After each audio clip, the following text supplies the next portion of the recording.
2 months post-op update ng aking face and chin line po habang ako po ay nagsa-skincare using the Hello Glow Blemish Miracle Set. So bago ako maligo, naghilamos na pala ako using step 1. This is their Miracle Clear Skin Cleanser. Ayan siya. It doesn't dry out my skin. It has AHA, BHA.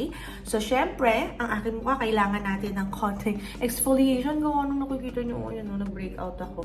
Actually, effect pala yan nung aking pagpapalay po. Gawa ng syempre kahit anong trauma or surgery na nakikita ko na ginagawa sa aking face, nagiging mas oily yung aking mukha. So, ang dami kong close comedones na pina-facial ko nung nakaraan.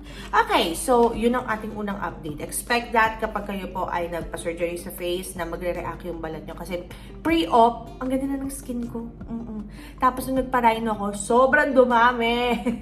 Dumami yung blackheads, yung sebum plugs. Tapos, nung nagpa-lipo ako, dahil lumobo yung mukha ko, ewan ko, baka parang healing reaction ba yun? Hala ko, talagang ang gaspang-gaspang dito. Okay, ngayon, ako po ay magbe-Miracle Pore Control Toner.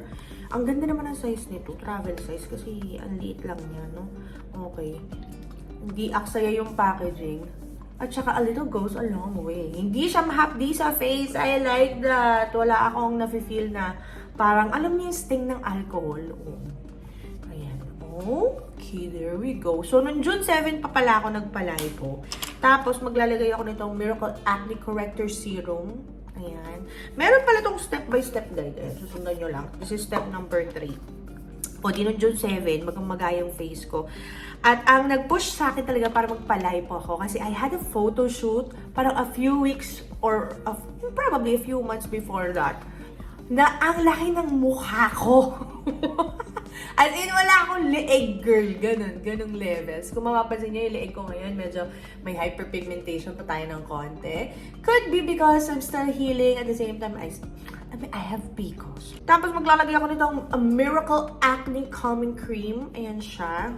Para dun sa mga areas na medyo nagbe-breakout ako. Like the perimeters of my face. Dito sa jawline. Ako, nagsabay-sabay na sila. Ayan. Parang pea-size amount will do. Oo, edi ayun na nga. So, nung una, talagang nakaramdam ako ng pamamaga, as in lumobo talaga yung face ko. Pero kung ikukumpara ko dun sa mga previous surgeries ko, like the BLEF, yung aking eyelid surgery, yung rhinoplasty ko, mas okay sa akin yung lipo kahit ganun yung itsura ng mukha ko. Kahit namamaga siya, hindi siya masakit. Though, nakita nyo, ang laki-laki ng mga pasa ko sa mukha, di ba? And then, after a good 2 weeks, medyo acceptable na yung itsura ko, matatakpan na ng konti ng makeup. But this is us now, 2 months later. O, di ba? Mas humuhugis bigas na tayo. O, pag gumanon ako, wala na masyado! Side profile, pak! Ayan na siya. Anyway, kapag kayo ay gumagamit ng mga anything na blemish control or may HA, BHA, kailangan maglalagay kayo ng sun protection. So, yun ang gagawin ko ngayon.